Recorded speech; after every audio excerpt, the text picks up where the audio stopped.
فتح کا دن تھا۔ حسین نے ہمیشہ کے لیے ہر دور کے یزید کو ہرا دیا۔ جب ولید کے دربار میں کھڑے ہو کے حسین نے پہلا جملہ کہا تھا، اسلام تو اسی دن ہی جیت گیا تھا جب حسین نے بول کے کہا تھا ولید اس سے لکھ دے مجھ جیسا تو جیسے کی بیعت نہیں کرتا، مجھ جیسا تو جیسے کی بیعت نہیں کرتا۔ یہ لفظ کہہ کے کریم کربلا نے اسلام کو ہمیشہ کے لیے جتا دیا کہ جو بھی حسین جیسا ہوگا وہ کسی بھی یزید جیسے کی بیعت نہیں کرے گا۔ پھر یہاں سے حسین نے بنیاد رکھی۔ اب دنیا میں لوگ اپنے فرقوں کو نام دیں تو دیں، مذہبوں کو نام دیں تو دیں، لیکن واللہ با حسین مجھے بادشاہ حسین کی عزت کی قسم ہے 28 رجب کو حسین دو فرقے دو مذہب حسین وجود دے گیا۔ نظریے چلیں گے تو دو، فرقے چلیں گے تو دو، عقیدے چلیں گے تو دو، یا حسین والے ہوں گے یا پھر یزید والے ہوں گے، یا پھر حسین کا ساتھ ہوگا یا پھر یزید کا ساتھ ہوگا۔ اور حسین نے اپنے ساتھیوں کو اتنا جتا دیا، اتنا جتا دیا، اتنا جتا دیا کہ نبی کے پاس جتنے بیٹھے تھے وہ سارے رضی اللہ بنے تھے۔ حسین نے ایک بھی رضی اللہ نہیں کیا، حسین نے حر بھی علیہ السلام کیا، حسین نے سعید بھی علیہ السلام کیا، حسین نے علیہ السلام کر کے زمانے کو بتا دیا تھا علیہ السلام یا خدا بناتا ہے یا پھر حسین بنا۔ یا بسم اللہ، یہ جیت تھی میرے حسین کی، یہ فتح تھی میرے حسین۔ یہ وہ حسین جو میں نے لفظ پہلا کہا جو سائل کو سوال کی شرمندگی سے بھی بچائے۔ اگلی سطر میں کہنے لگا ہوں، اور جو جشن سننے کے لیے آئیں اسی سطر سے پتہ چل جائے گا، جو نیتوں کا لہجہ سنے اسے حسین کہتے ہیں۔ بادشاہ حسین جو ارادوں کی زبان کو سمجھے۔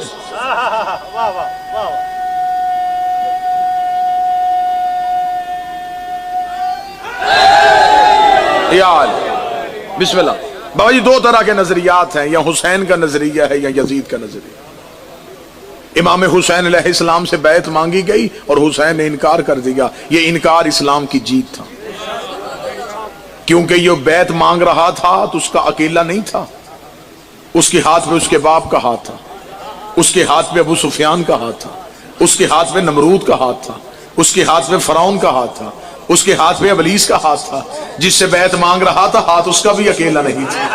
حسین کے ہاتھ میں علی کا ہاتھ تھا، علی کے ہاتھ میں نبی کا ہاتھ تھا، نبی کے ہاتھ میں ابراہیم کا ہاتھ تھا، ابراہیم کے ہاتھ میں موسیٰ کا ہاتھ تھا، موسیٰ کے ہاتھ میں آدم کا ہاتھ تھا۔ اگر حسین بیعت کرتے تو اسلام یہ نہ لکھتا کہ حسین نے یزید کی بیعت کرتی، پھر تاریخ لکھ دیتی تھی کہ نبی نے ابو سفیان کی بیعت کر لی تھی، ابراہیم نے نمرود کی بیعت کر لی تھی، موسیٰ نے فرعون کی بیعت کر لی تھی، آدم نے ابلیس کی بیعت کر لی تھی۔ حسین نے ہاتھ پیچھے کر کے بتایا یہ میرا ہاتھ نہیں، وارث انبیاء کا ہاتھ۔ بسم اللہ، یہ جیت تھی حسین کی۔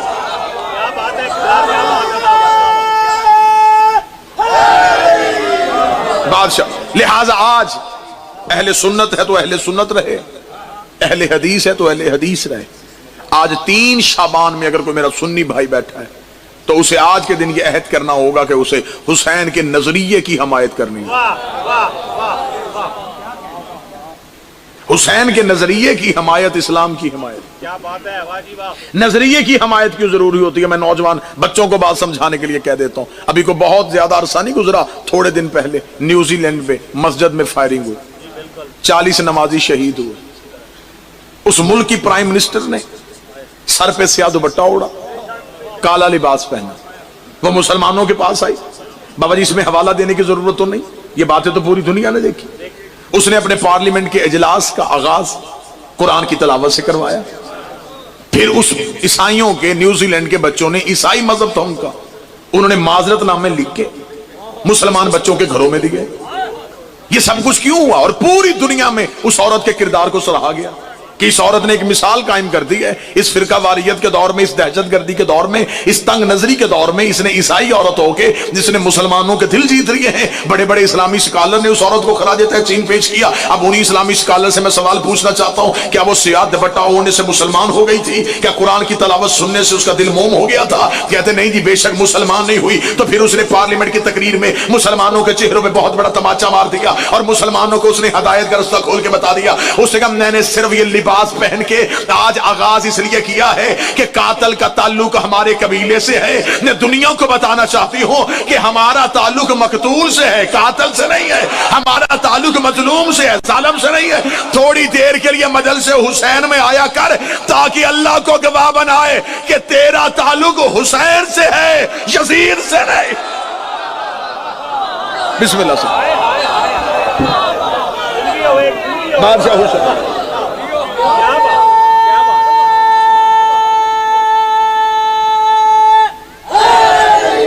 یا بسم اللہ بابا.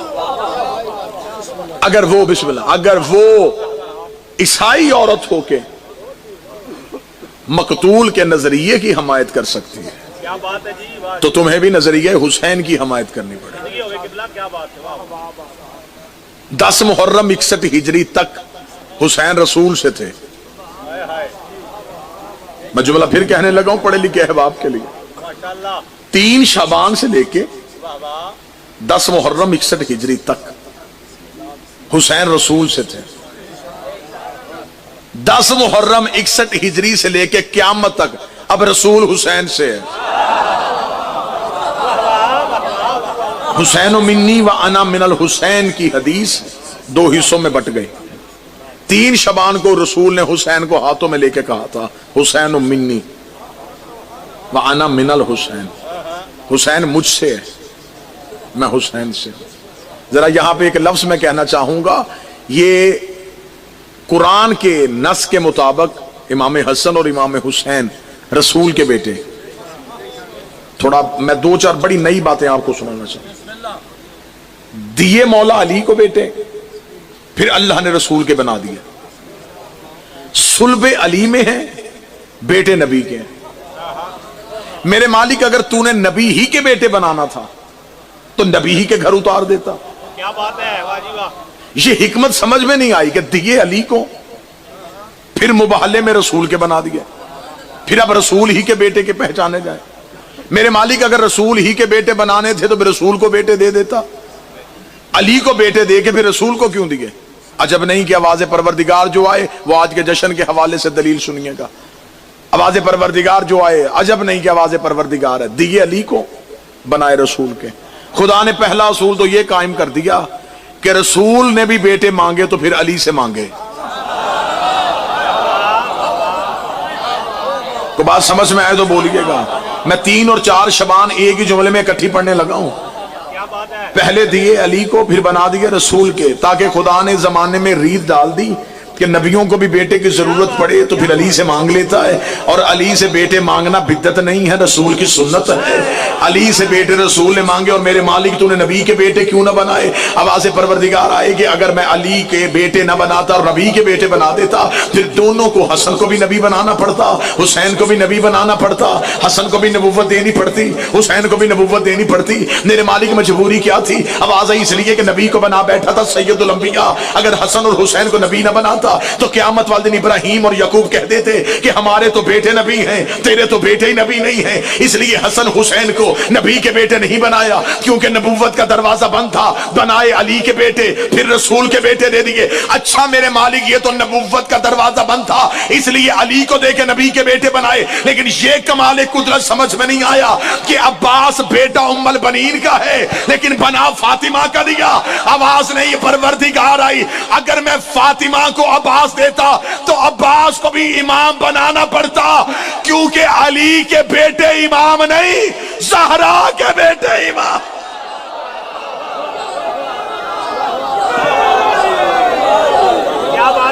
امامت بسم اللہ بسم اللہ سے بادشاہ حسین الزمان.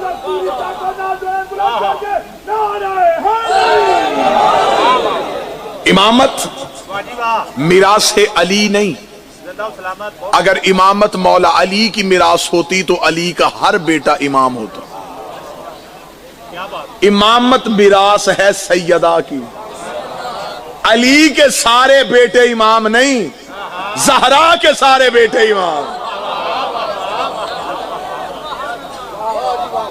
امامت مادن عصمت ہے جناب سید. کیا بات ہے, واہ واہ واہ. یہ نظام تھا پروردگار کا کہ حسن اور حسین علی کو دے کے رسول کے بیٹے بنائے، جناب عباس ام البنین کو دے کے سیدہ کا بیٹا بنایا، وہاں سے نبوت کے دروازے کو بچایا، یہاں سے امامت کو محفوظ رکھا۔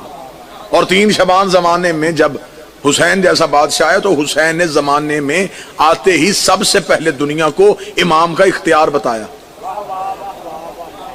آج 2019 میں بھی یہی بحث ہے کہ امام یہ کر سکتا ہے یا نہیں کر سکتا، یہ 3 شعبان کو حسین نے دنیا میں آتے بتایا۔ ابھی یہ مجمع مجھے بول کے بتائے گا کہ واقعہ یہ اختیار حسین نے دکھایا۔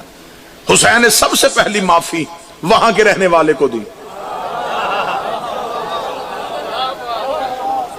فطرس کو معافی دی تھی حسین نے، کیا بات ہے، واجب ہے۔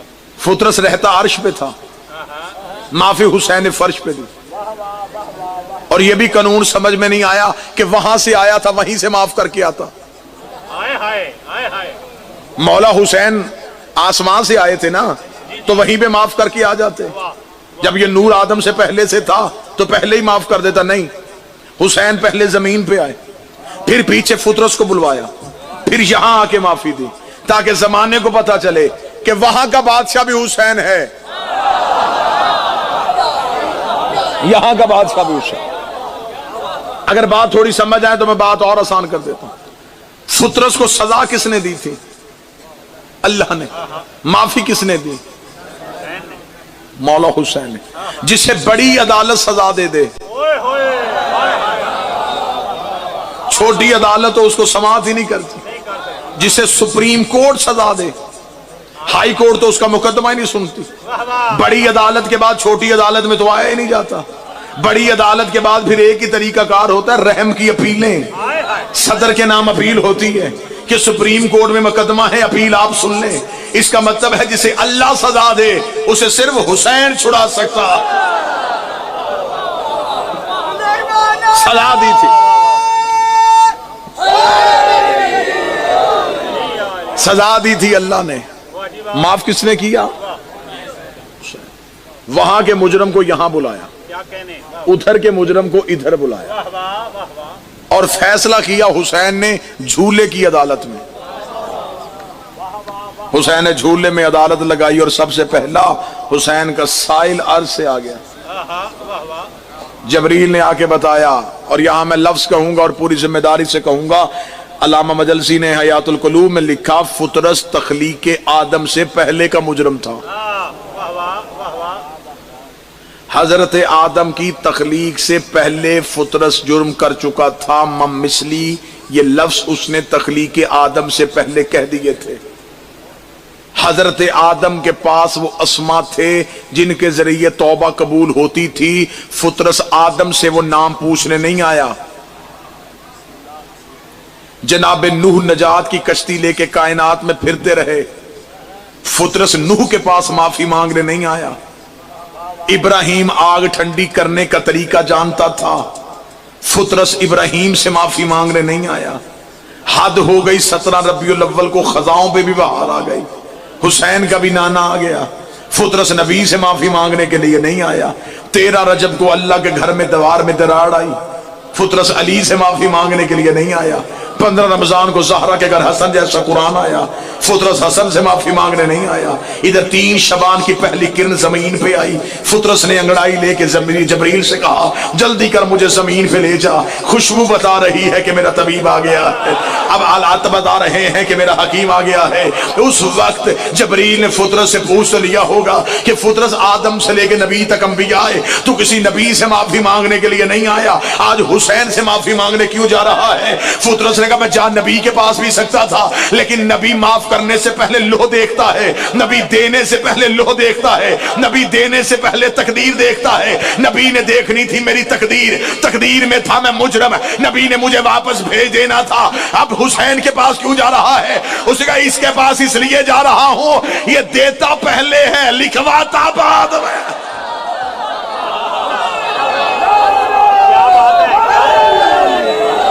یہ دیتا پہلے لکھواتا بعد میں۔ بعض بندے یہ سوال کرتے ہیں کہ معاذ اللہ، ذاکرین یہ پڑھتے ہیں کہ راہب آیا تھا رسول سے بیٹے مانگنے، توجہ پوری رکھیے گا صاحبہ، رسول نے کہا تیرے مقدر میں نہیں، اور مولا حسین نے دے دیے۔ بعض بندوں کا یہ سوال ہے کہ کیا مولا حسین کے پاس نبی سے زیادہ اختیار تھا کہ نبی نے نہیں دیے تو مولا حسین نے کیوں دے دیے؟ میں اس سوال کا جواب علمی حوالے سے دینا چاہتا ہوں۔ جتنے نبی ہوتے ہیں یہ ہوتے ہیں عدل کی مسند پہ، جتنے امام ہوتے ہیں یہ ہوتے ہیں فضل کی مسند پہ۔ جتنا بنتا ہو اتنا دینا عدل ہے، نہ بھی بنتا ہو پھر بھی دینا یہ فضل ہے۔ اب مجھے دکھ ہوگا جو بندہ صدر پہ نہ بولے، یہ فضل سے دیتے ہیں۔ شیعہ پاگل نہیں کہ علم پہ چراغ جلاتے ہیں، ہمیں خبر ہے عباس فضل نہیں، عباس ابل فضل ہے۔ یہ ہے اختیارات ہے اسے۔ بسم اللہ بسم اللہ، واجب الاحترام قابل سادہ احترام،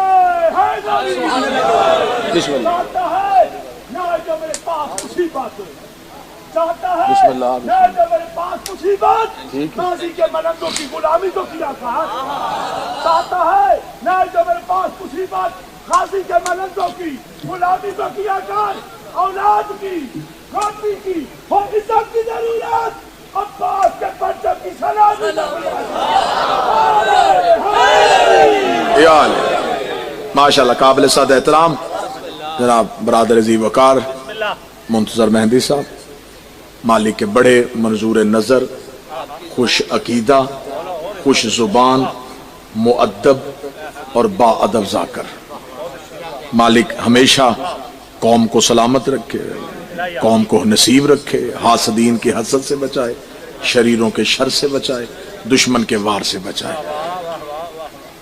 نبی ہے عدل کی مسند پہ، امام ہے فضل کی مسند۔ جو بنتا ہو وہ دینا عدل ہے، جو نہ بنتا ہو وہ دینا فضل ہے۔ زمانے کو ابھی تک خبر ہی نہ، میرے بھائی تشریف لے آئے، بس آخری جملے کہوں، زمانے کو بھی حسین کے اختیار سمجھ میں نہیں آئے۔ زمانے نے سمجھا کہ شاید نبی کا بیٹا تھا تو یہ اختیار تھا حسین کے پاس، جو حسین جو چاہے وہ کر سکتے تھے۔ بڑا آپ نے ہمیشہ یہ لفظ سنے کہ نبی مسجد میں سجدے میں تھے اور حسین آ کے پشت پہ بیٹھے۔ ابھی رجب میں آخری دنوں میں رات گزر گیا جسے معراج کہتے ہیں۔ سبحان الذی اسریٰ، پاک ہے وہ ذات جو لے گئی اپنے عبد کو۔ اللہ نے نبی کو جب بھی بلایا عبد کہہ کے بلایا، فَأَوْحَىٰ إِلَىٰ عَبْدِهِ مَا أَوْحَىٰ، وہی کی ہم نے اپنے عبد پہ وہ جو بھی کی۔ عبد کسے کہتے ہیں؟ بعض بندے عبد کا ترجمہ کرتے ہیں، عبد کہتے ہیں بندے کو، نہیں، جو عبادت کرے اسے کہتے ہیں عابد، جو عبادت سکھائے اسے کہتے ہیں عبد۔ عبادت سکھانے والے کو عبد کہتے ہیں۔ اگر آپ عبد کی معیار کو سمجھیں گے تو پھر نبی کی حدیث سمجھ میں آئے گی، انا عبد من عبید محمد، میں ویسا ہی عبد ہوں ان عبدوں کے درمیان جیسا کہ محمد عبد ہے۔ عبد کہتے ہیں عبادت سکھانے والے کو، معبود کہتے ہیں جس کی جائے۔ معبود وہ جس کی عبادت ہو، عبد وہ جو عبادت سکھائے، عابد وہ جو عبادت کرے۔ یہی لفظ سمجھنا، اور میں اسی لفظ پہ آپ کو سلام کروں گا۔ معبود کی ہوتی ہے، عبد سکھاتا ہے، عابد کرتے ہیں۔ عابد کہتے ہیں عبادت کرنے والے کو، عبد کہتے ہیں عبادت سکھانے والے کو، معبود کہتے ہیں جس کی عبادت ہو۔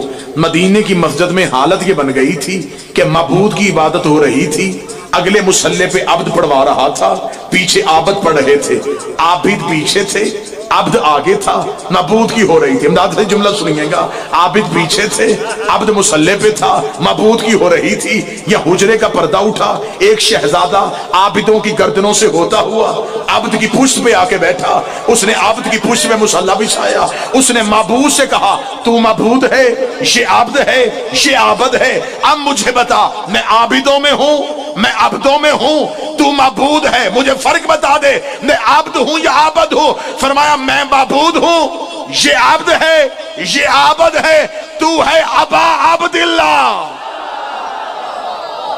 تو ہے ہر عبد کا مالک۔ بادشاہ حسین اس ذکر کے صدقے سے بانی جشن کو تا ظہور امام قائم دائم رکھے۔ مالک آپ تمام کو یہ خوشی نصیب کرے، حاسدین کے حسد سے بچائے۔ مالک ہمیشہ عقیدہ حق پہ استقامت بخشے۔ آخری ہچکی زندگی کی ہو اور زبان پہ ورد علی ولی اللہ جاری فرمائے. اللہ حافظ، علی محافظ، سپردم بخرتضا، سپردم بمرتضی. مولا تو سلامت رکھے. کیا بات.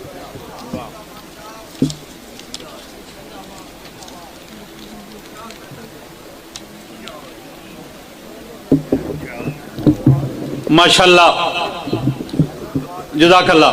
یہ تھے سرمایہ ملت جعفریہ پاکستان صحیح العقیدہ جناب قبلہ خطیب آل محمد آصف رضا علوی صاحب. سامعین کرام، مولیان حیدر قرار، محبان آل ابا، اب آپ کے سامنے